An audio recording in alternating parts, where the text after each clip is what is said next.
You're listening to the Cyberwire Network, powered by N2K.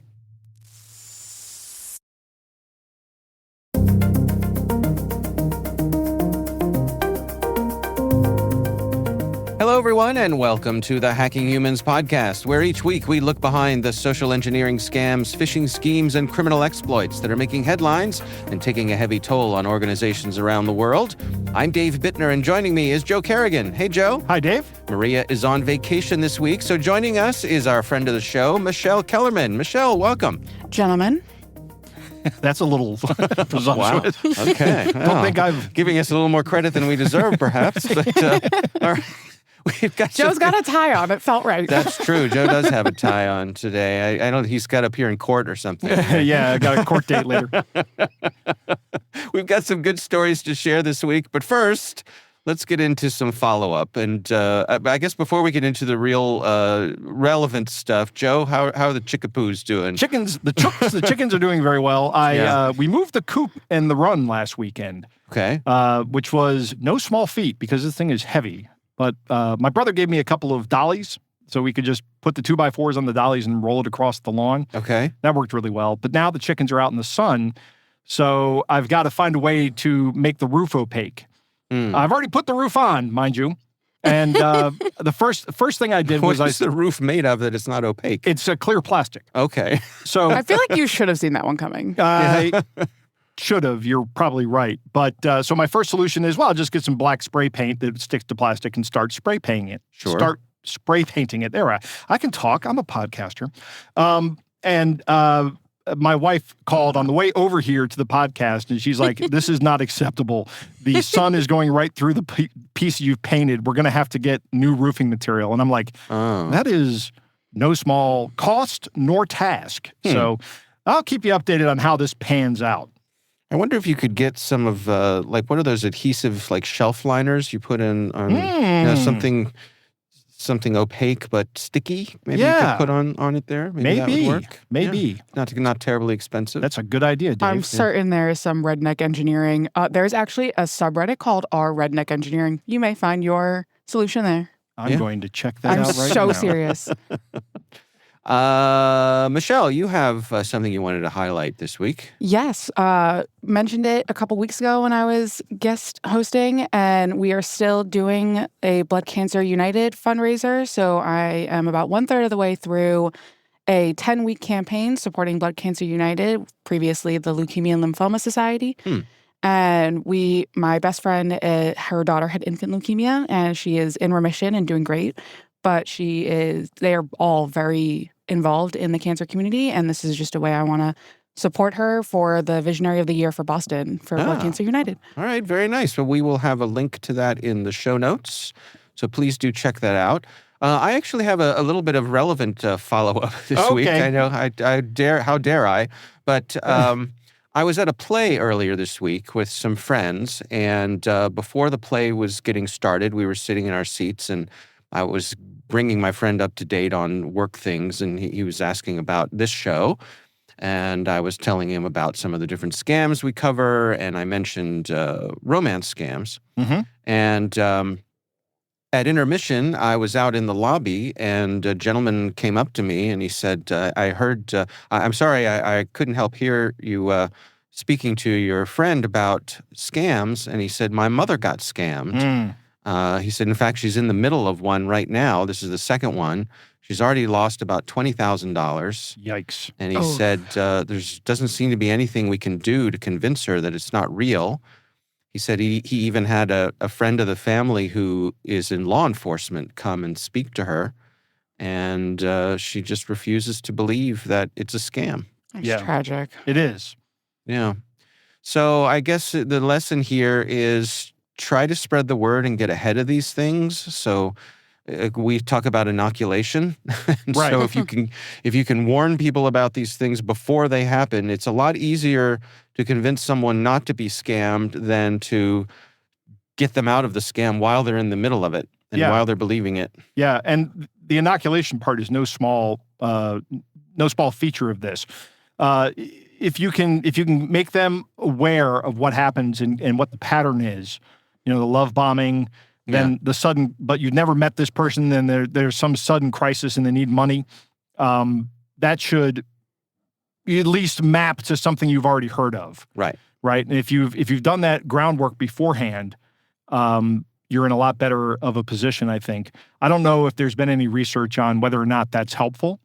I think the big part of it is going to be doing it before they're in that position, because if you're doing it while they're in it, then it feels like you're telling the person that why would they be romantically inclined in any way? Right. And then you're defending that, it's not about the behavior, it's about, making them feel like it's not you, it has nothing to do with you being undesirable or wherever we're going to find our insecurities.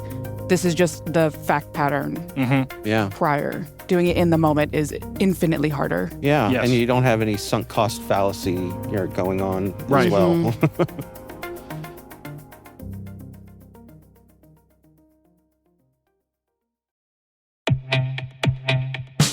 Every attacker counts on one thing: environments that trust too much. ThreatLocker closes that gap with default deny at execution. Unknown software? Blocked. Trusted apps? Contained with ring fencing. Configurations? Verified with ThreatLocker DAC so you stay secure and compliant. ThreatLocker delivers the visibility and control CISOs need without adding operational pain, making zero trust real for teams of any size. Stop ransomware at its earliest point. Book a demo at threatlocker.com/N2K.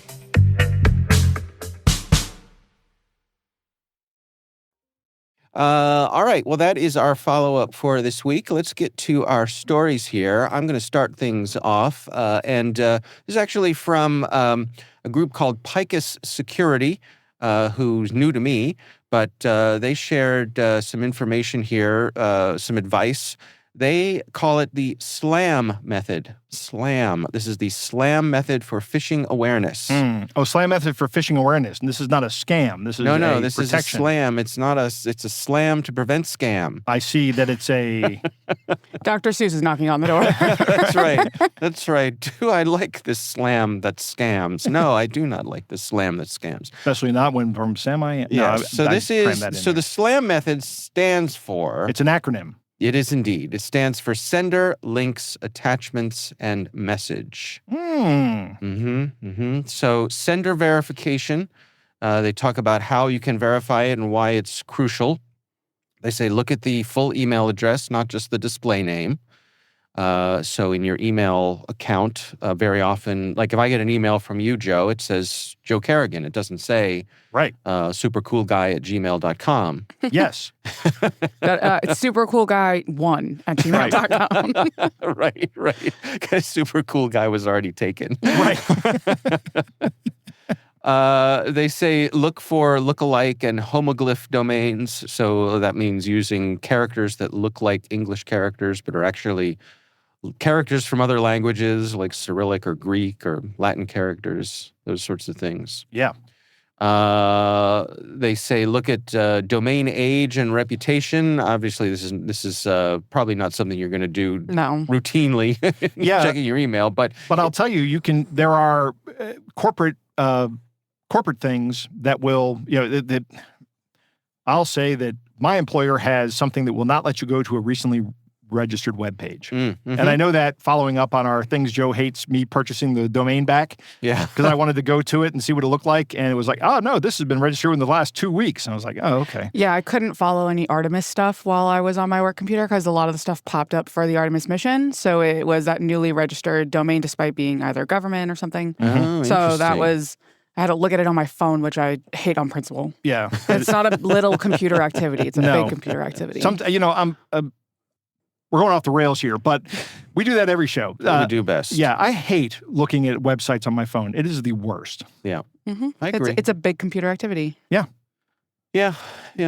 But, more and more, that's going to be less and less, right? Yep. Because as the kids grow more comfortable with their mobile devices and wonder why anybody would ever use a desktop computer. Yeah, I got mocked in one of my classes because I had a desktop computer. Really? Not a laptop. Yeah. They said, they still make those? I'm like, what are you talking about? This is the best thing you can do.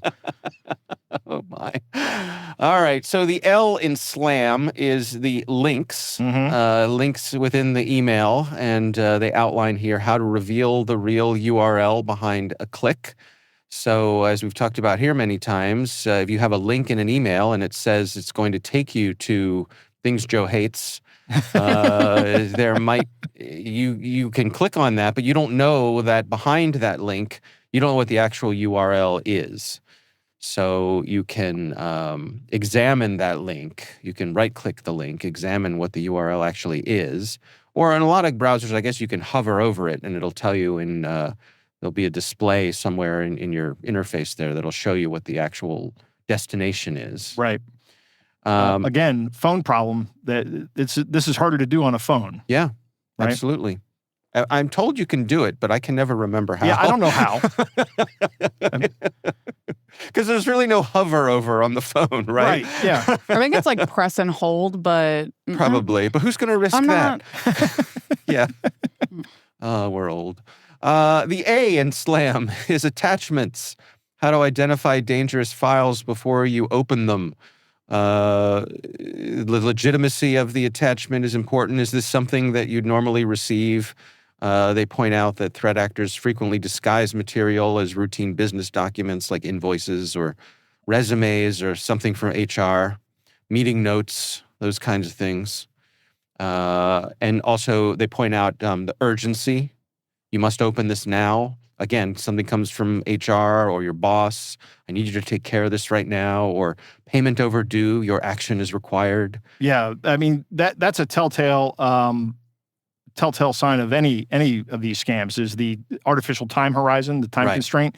So yeah, look out for that. I will take Maria's place as your annual reminder if you get one of those for your taxes. Now that tax season is done and you say you actually missed some, you owe more, the IRS will mail you something about it. They will not text you about it. That's right. They will not email you about it. They will send you an official document, and you'll know for real, as best as you can, that it is a IRS document. Right. Well, and the opposite kind of the urgency is the incentive, where they say, here's a reward or benefit. If you do this, we're going to give you a gift card, or you've won a contest or something like that. Or from maybe HR, it'll say, congratulations on your raise. You know, click here to find out what your new salary is, or something like that.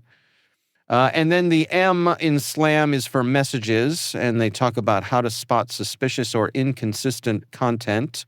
This is just basically looking at the body of the message itself, the tone or the phrasing, spelling or grammatical errors, which of course are becoming fewer and farther between thanks to our AI overlords. Right. I, for one, welcome our new AI overlords. You know, I was interviewing a security researcher yesterday who very, very deep into AI stuff. And he mentioned that he's always very polite to the AI agents. He's like, just in case. He's like, you know, I realize it's probably being silly and it can't hurt. And when they do come to take over, maybe they'll kill me last. Right.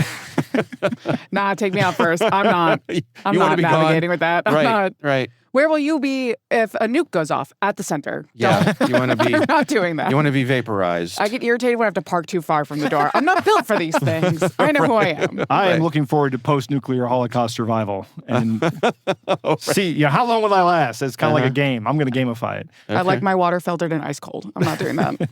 Well, I can find a way to filter it. And never mind. Requests that feel out of context.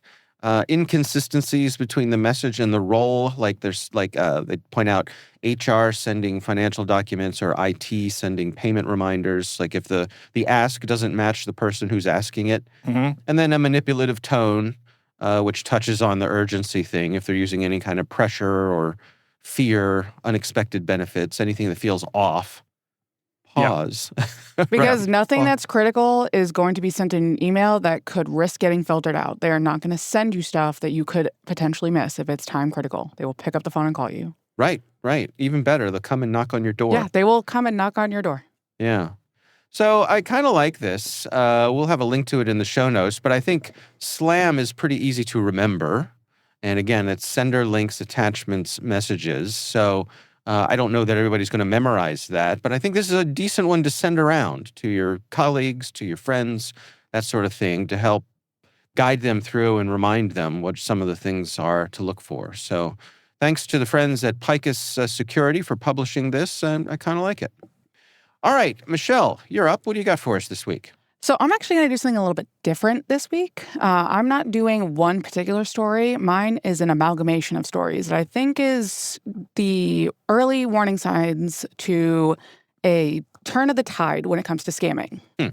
So to start this off, I'm going to set the stage to the, I believe, early 2010s. Do you guys remember when it was pretty standard for if you were using a standard credit card, your magstripe would get stolen. There were skimmers everywhere and such. Sure. Yeah. And then those EMV chips came out, the stuff that's on your card that you now insert instead of swiping. Right. Mm-hmm. And when those came out, and then all of a sudden they exploded and they were everywhere and there was massive adoption. That adoption of those EMV chips were not because they were more secure and everybody just wanted to be more secure. Right. Nobody does that out of the goodness of their heart. Yeah, we talked about this a lot. Yeah, it was. And it wasn't even dictated by the banks either. The credit card companies, MasterCard, Visa, Discover, American Express, they changed their liability structure. If you do not adopt this technology, whoever is least compliant with the EMV chip will be responsible for paying out frauds from magstripe steals. So instead of the credit cards, American Express are FDIC insured, they have insurance for credit card purchases that are fraudulent so that the end user doesn't end up having to pay it. They decided they're not going to foot the bill if a business in their store doesn't have these EMV chips. If you're not going to be compliant with this more secure technology, you have to foot the bill. We're not going to do that anymore. That's how those chips ended up becoming so widespread adoption. Right. That's interesting. They also carved out an exception for gas stations because they gave them more time because there was so much infrastructure that did not have the EMV chip readers in it. And changing stuff out from pumps is so much more intensive than just like a store or something. Right. And a lot of times the individual store doesn't actually own the pumps. It's owned by the fuel company, like Shell or Sunoco or something. So that was the mechanism for enforcement back for EMV chips back in the day. So now I want to bring this back to scamming. With this, reading these different stories that I'm going to go through kind of got my spidey senses tingling. So as we all know, the whole part of the reason that this podcast exists is because Facebook makes money off of fraudulent advertising. That's where a ton of these frauds happen. And an investigation from Reuters at the end of 2025 talked about in China specifically, China does not allow their citizens to use Facebook just to use, but they do allow Chinese companies to advertise on Facebook. And out of an $18 billion annual sales for advertisement for Meta from China alone, more than a tenth of that accounted for their global revenue. And about 20% of that money, about $3 billion, was coming from ads for scams, illegal gambling, and other banned content. And it was known to Meta at the time. So we know that Facebook is aware that their ads are fraudulent, and they just let them go anyway because they make a ton of money off of them. Yeah. Right. Which is a huge part of the problem. We're sorry, but there's a profit to be had. Exactly. So fast forward to now this week, I saw two different articles that got me curious. One was titled, "Banks Cannot Save the UK Financial System from Fraud Alone," talking about the controls that the banking system in the UK has put in place from a technical control only does so much. And so banks in the UK are starting to seek for accountability to extend upstream to telecom and social media companies too. Fraud has gotten so rampant that the UK banks are saying, we are not going to foot the bill for you guys either doing nothing or actually encouraging it because you are making money off of it. It is not going to be squarely our responsibility anymore. Fair enough. Like it's not solely their fault. So they should not be responsible for footing the entire bill of this.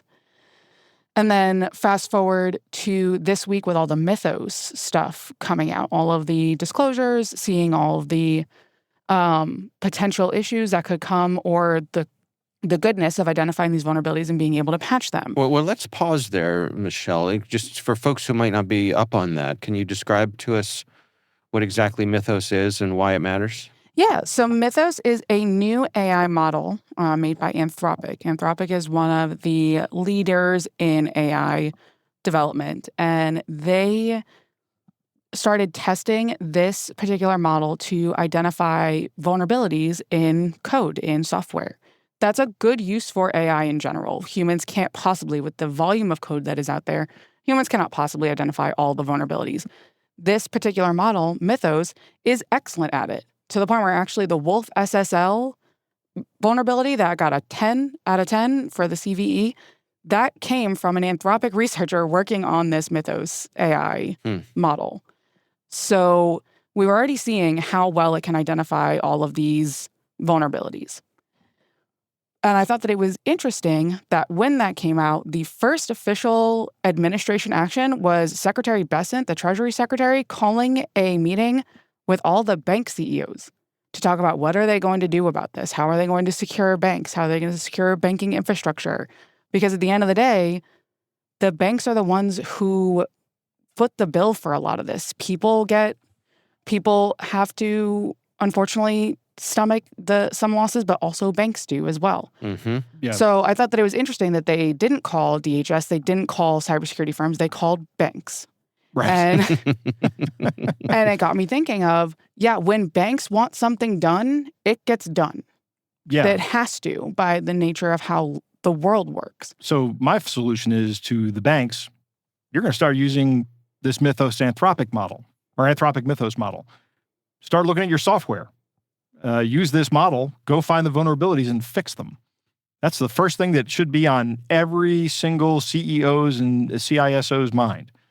But it probably isn't. Well, I think the problem here is that Mythos is able to find things so quickly and find so many things that they're already talking about there being a huge backlog of things that it's found. We're going to, for the next year, probably, we're going to be seeing all of the technical debt from, we'll just put it out in beta and we'll fix it later, that we have gotten way too comfortable dealing with. Yeah.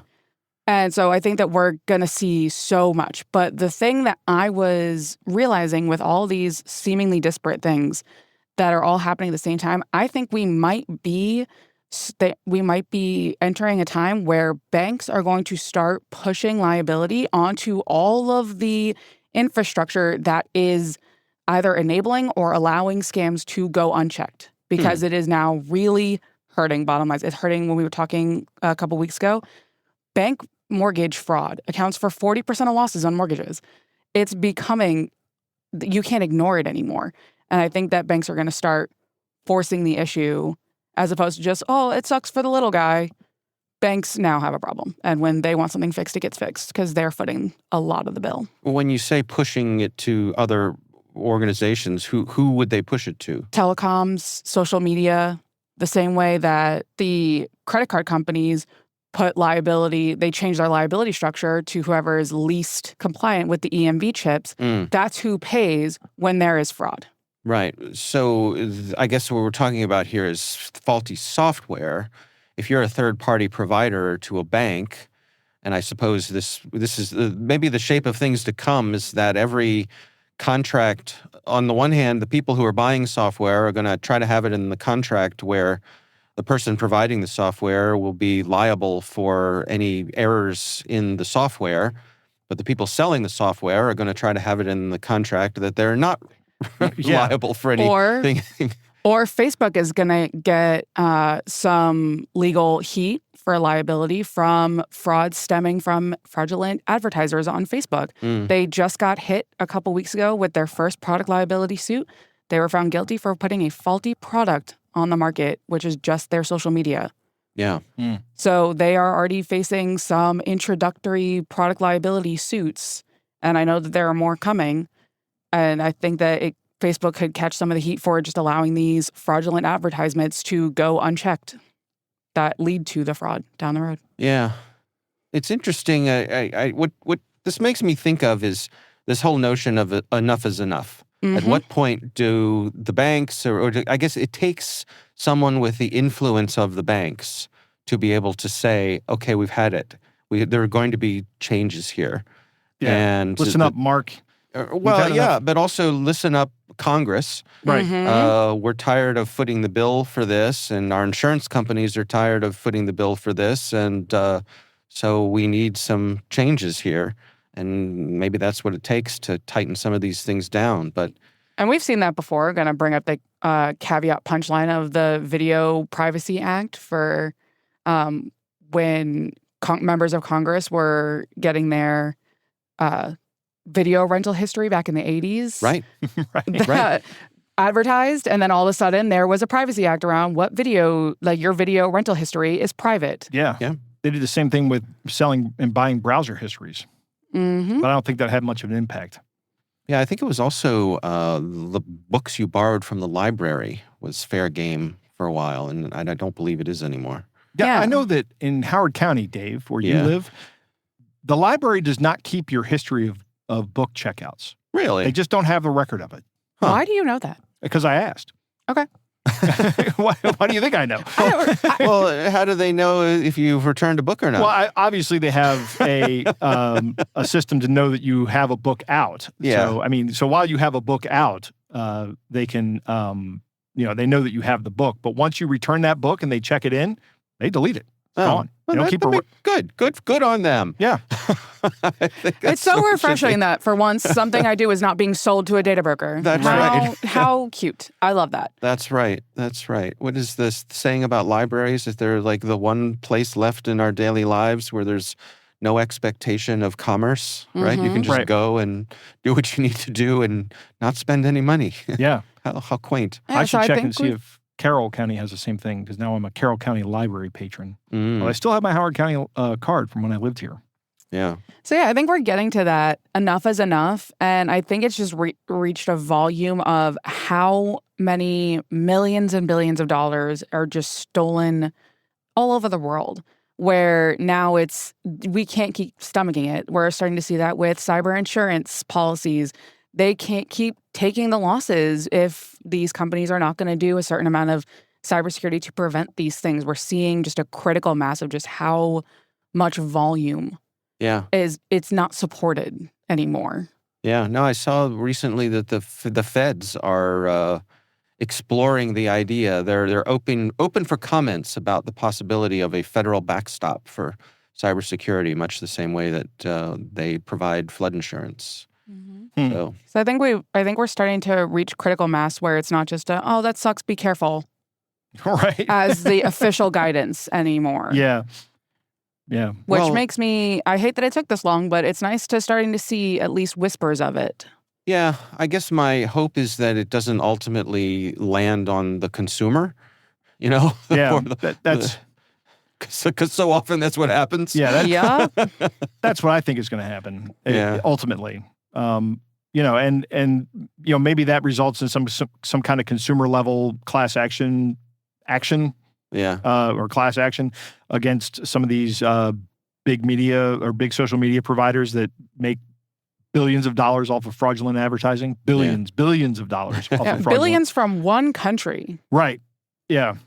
And that's just one country's fraudulent advertising. And that's only what they could identify as fraud. Like I remember when all the information about the Facebook advertising space after Brexit was shown that was heavily handed by Facebook advertising. Mm-hmm. It's impossible to fully get all the way into the details of how many ads are fraudulent, who's paying for these ads. It is incredibly difficult to do. Oh, yeah. Yeah. So this is just It best becomes a guesses. money laundering problem. Mhm. You got a minute for me to rant about Facebook? Go for it. Dude, we do I am that a so much. certified hater. So just yesterday, I was doing what I do, minding my own Minding your own business. business, right. Scrolling through Facebook. That is Just seeing- objectively minding other people's business, but okay. Well, that's true. that is that's textbook true. minding others' business. She's got You're you there, correct. Dave. All right, I stand corrected. Thanks, Michelle. Gotcha, Yeah, okay. Next week, Michelle won't be with us. Someone else will be. I don't know who yet, but it won't be her. just be knocking on the door, on the window, just sad. Yeah, that's right. Welcome in. She'll be inside practicing her violin. So I'm scrolling along and I see an ad come by, and it's like it's from the Peterson Automotive Museum, which is a well-known museum in California, and they have one of the greatest collection of cars in the world. And I've watched some of their programming on YouTube. I wouldn't say that I'm not a car guy in that I have desires to collect cars or anything. Like I Just don't an admirer. I like cars, and I'm interested in cars, and I like keeping up with technology and so on and so forth. Anyway, I made the mistake of pausing while this ad was going by to look at the picture Oh no. of the 1970 whatever, like Porsche Carrera Turbo that they're giving away. They're auctioning off. They're raffling off, I guess is the way to say it. Yes. I paused to just admire this lovely car and whatever. And then I go scrolling. Every single ad from that point on was a car raffle. That's amazing. From all over the place. Like every kind of vehicle you could imagine. Like I don't need an industrial work truck, but I could win one in a raffle. I mean, it's so aggressive and so fast. There's just no subtlety. There's no nuance. And I just hate it. I just hate it. I had the same thought of like, I put my phone down for a hot second just to like go do something. And then I picked it back up and it was on a dumb ad. And I was like, oh, I'm going to see that for the next 2 weeks. Right. I was so irritated. Right. I was pre-irritated. Like it hadn't even happened yet. But I knew by looking at it, I was like, I'm going to see that for the next 2 weeks. I have a great story about this. We'll be the judge of that. Last week, I was doing some thinking about what I'm doing with my degree. I'm going to UMBC, and I'm getting a Master of Science in Data Science. And I was deciding whether or not I wanted to continue on with this degree and finish it up. I only have 4 classes left after the semester, or if I just wanted to take the certificate and move on to something else. College boy. Right, yeah. I've been in college most of my life, Dave. Same. Yeah. I have a greater percentage, probably, just by age. We'll do the math. We'll follow up with that next week. I was on my I have a Google account for my UMBC account, and then I have a Google account that's just my personal one that I use. Yeah. And I had both of them open, and I was doing some searching through the UMBC stuff for the program and looking at classes. And on my way home from a class last night at UMBC, I have YouTube up and I'm listening to something on YouTube, and it stops in the middle and pitches me an ad for the very program in which I am currently enrolled and almost finished with. There you go. And I get a sense of satisfaction from that. Really? Because that is, and this happens all the time. When I buy something on Amazon, I start getting ads for the thing I just bought, and I'm like, yeah, that's right. Waste your money, burn that money in the fire of futility. Okay. So, yep.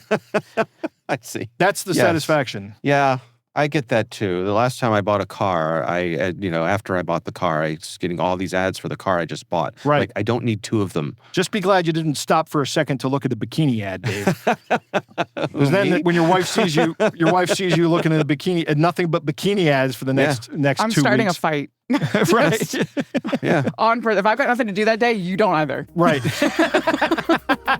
You have something to do is fight with Michelle. Yeah. Oh, boy. Yeah. All right, you know what? This is a good time for us to take a break. Yep. We're going to take a quick break here to hear from our sponsor. We'll be right back after this message.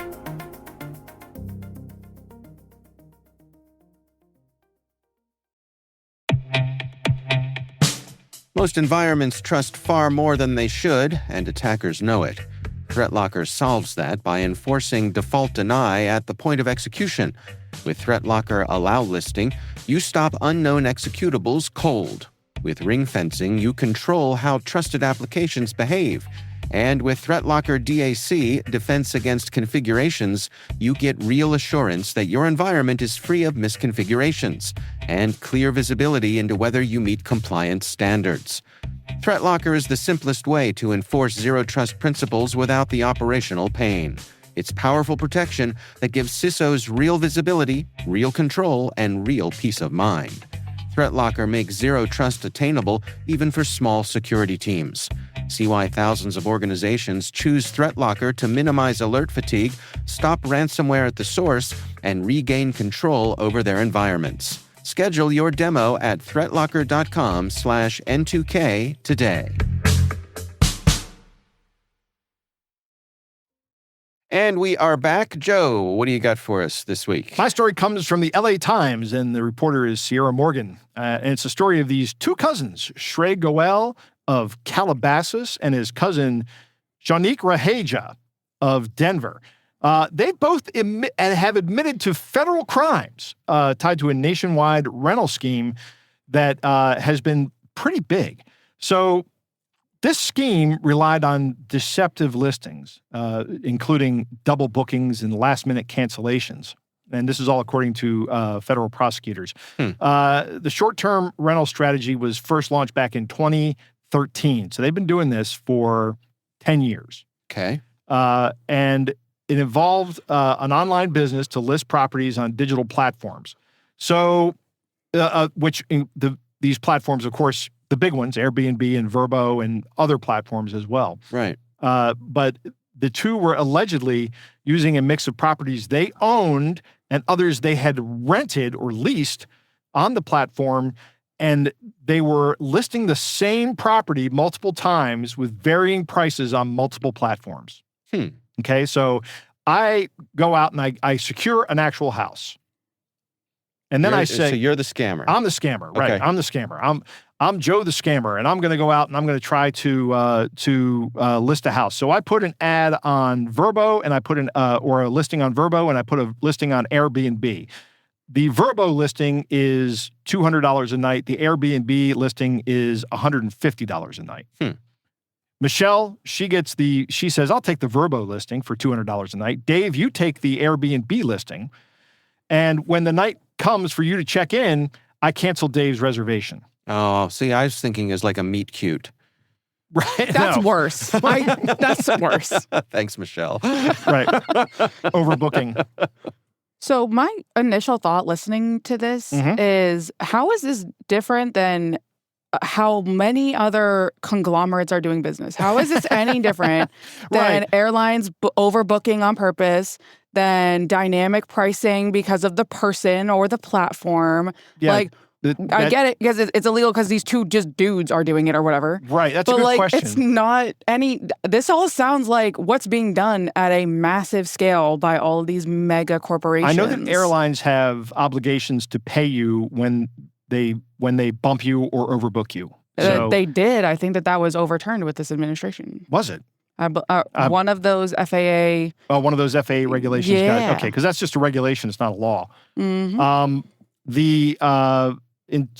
terms of that, I don't know. That's a good question. Yeah, this all sounds like how business is done now. Well, continue with the scam. So that was one of the things they do. They either cancel it and say, sorry, Dave, there's plumbing problems at the house. You can't rent it. Or we got some kind of mechanical issues. Or I would say, hey, Dave, here's your new address. This is where you're going. And it would just be some alternate rental house, maybe like a trailer. Parked somewhere. Okay. Congratulations. Thank you very much. Is it still a meet cute, Dave? No, not so much. You lost me. So one rental platform eventually did ban them due to customer complaints. But that didn't bother these guys. They just used fake accounts to maintain their operations. And according to their plea agreement, they also took measurements to minimize negative feedback, such as reposting property listings under new identities and putting in fake reviews. So they were doing that as well.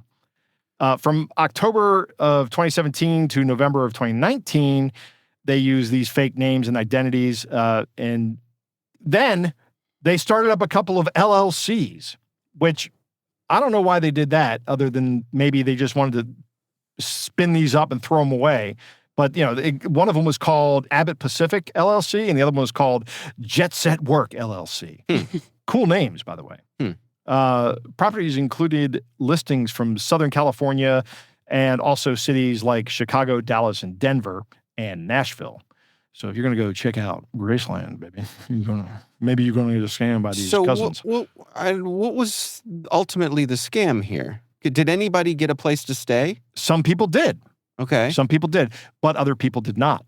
Okay. Right? So what they were doing was they were maximizing the amount of money they could get. And there's a little twist here that's coming up that is going to be disgusting. But I love Airbnb's quote here because they actually, the LA Times reached out to Airbnb, and Airbnb said, Airbnb is built on trust, and bad actors have no place in our community. We supported the U.S. Attorney's Office and the FBI throughout their investigation to help ensure those responsible are held accountable, and we are thankful for their work.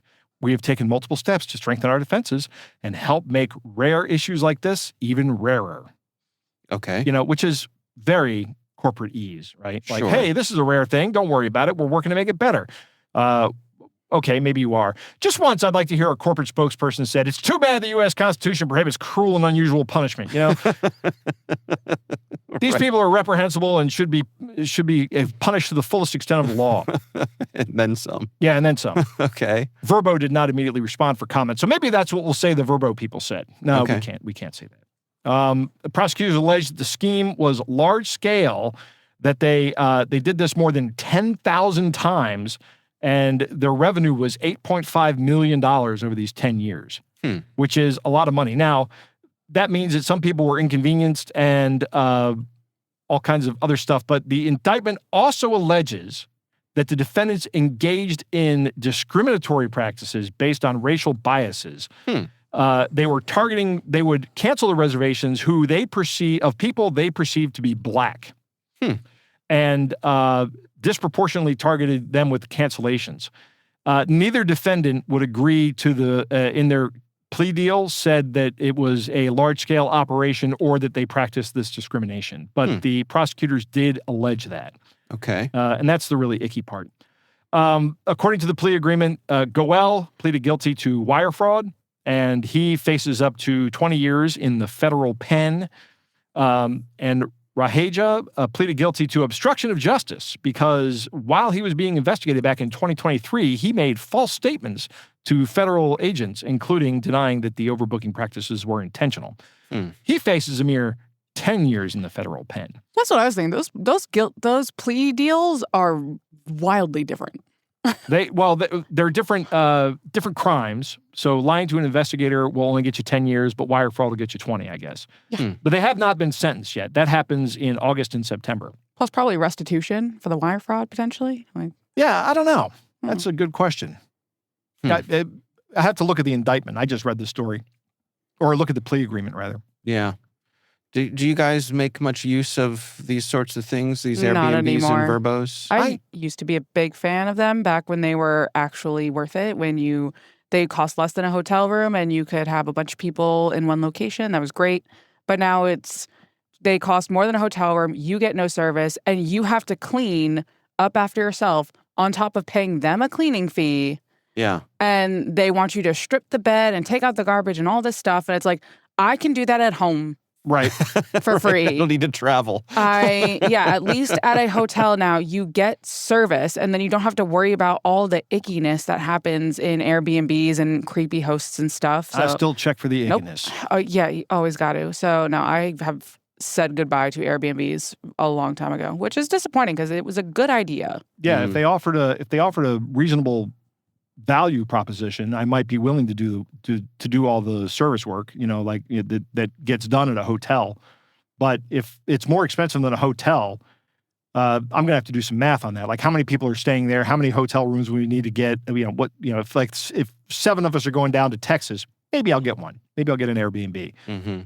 But if I go down to Texas, I got a place to stay. Yeah, the economics are just not sustainable anymore because a bunch of people started buying up Airbnbs and renting out and stuff. And now I have seen stuff on social media and in the news of Airbnb rentals and such are just staying vacant because there are just too many Airbnbs or they are too expensive. There's no need for it. Yeah, it's like multi-level scale. marketing. If you didn't get in early, you're not making the money. Yeah. Yeah, and we have a serious shortage of housing stock in our nation, so that makes that worse. Yeah, well, maybe this will make it better when people stop making money with Airbnb and they just have to liquidate the house. That's what I'm hoping. They'll sell it to somebody who will live All in right. it. We will have a link to that story in the show notes. Joe, Michelle, it is time for our catch of the day.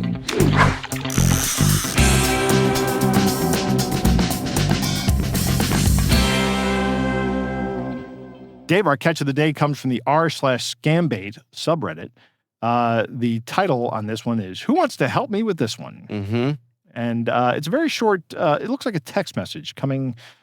Today it's 1934, which is 7:34. Wow. Yeah. Good thing you're here, Joe. Quick math. Yep.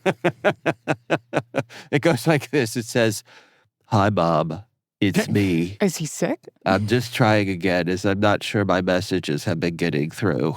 My phone screen's cracked, so I'm using a spare at the moment. I tried my SIM in it, but there's no signal because it's locked. can you save this number and let me know when you see this? So many questions. How are you sending this message if the phone screen is locked? Mm-hmm. That's my first question. Well, it says he's using a spare. A spare. Right. Okay. Yeah, because his regular phone is cracked. So that explains why it's coming from an unknown number. Ah. Right? My phone's broken, so I'm using a spare. Tried using his SIM, but can't do that because the SIM is somehow locked. The nuance here that I think is interesting is they say, can you save this number? Because if you save the number, they can call you. It's not unknown anymore. Right. Mm-hmm. Right? So they're trying to get them, like, I'm guessing, he says, hi, Mom. So, hi, Mom, it's me. Doesn't say who it is. Right. But you're only a handful of people at most are calling you mom. I think it's I have so many questions, I think is exactly the point. Nobody in general, most people, do not know SIM architecture and how phones work and how phone numbers are assigned. Not enough people know that to be able to identify a specific, that's not how that works. Right. Right. So, even I've done some learning about it, and even still, I couldn't be that's actually not how that works with certainty. Yeah. It's that's weird, but I don't know how that stuff works. Okay. Right. It's plausible. Yeah, Right. it's just It is very vague believable. enough. And So, what's your first response to this text?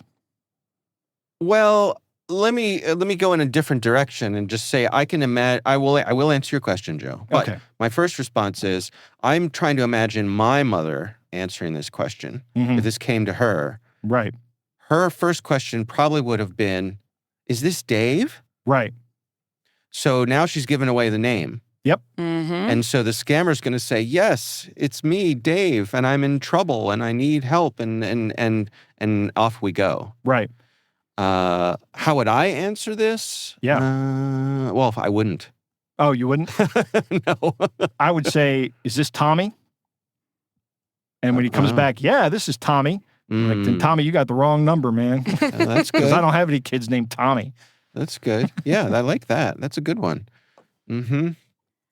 Yeah, and I guess this is, I was talking to somebody just a couple weeks ago about, this was a person who has grandchildren, Mhm. and they were telling me that their entire family has a code word. Right. And this is a great Yup. example of why that would be a good thing to have. Say, We have that too. what's the code word? Yep. And if they don't know it, tough. Right. And if it's a family member and they can't remember it, it's been nice knowing you. Right. We'll start making arrangements. Yeah, it's just interesting being it's not as overt. It's subtly just a bit confusing, but not confusing enough to set off alarm bells. Right.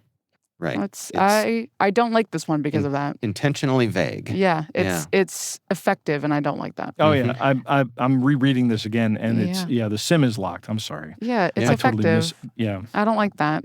I like when they're bad at what they do. So when I got my new phone, which is a Google Pixel 10, Yeah. which is still just a big box of tears and disappointment. Okay. For some reason, Google cannot make a Bluetooth interface to save their lives. Okay. And this one exhibits the exact same problems that every other Google Pixel I've ever had. I'm just complaining. But anyway, I did not have to use a SIM. I had an old SIM from my previous Pixel. Yeah, they Yeah. have virtual Sims now. And they had, Yeah. they said, we don't need that. We're going to create a virtual SIM from your old one using your mobile provider. Give us the number on it or something. And I had to do that, and it created a virtual SIM. Yeah. Yeah, this is what I mean. None of us know enough detail about that's not technically how that works. Right. Yeah. You got to be a real specific person. I have never been really into the mobile technology. It never interested me, so I never learned about it. Mhm. All right. Well, that is our catch of the day. And of course, we would love to hear from you. If there's something you'd like us to consider for the show, you can email us. It's hackinghumans@n2k.com.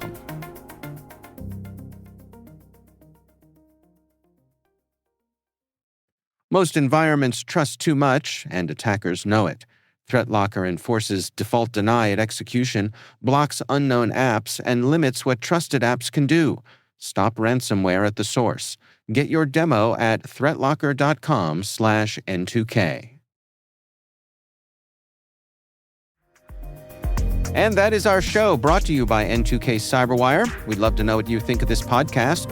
Your feedback ensures we deliver the insights that keep you a step ahead in the rapidly changing world of cybersecurity. If you like our show, please share a rating and review in your favorite podcast app. Please also fill out the survey in the show notes or send an email to hackinghumans@n2k.com.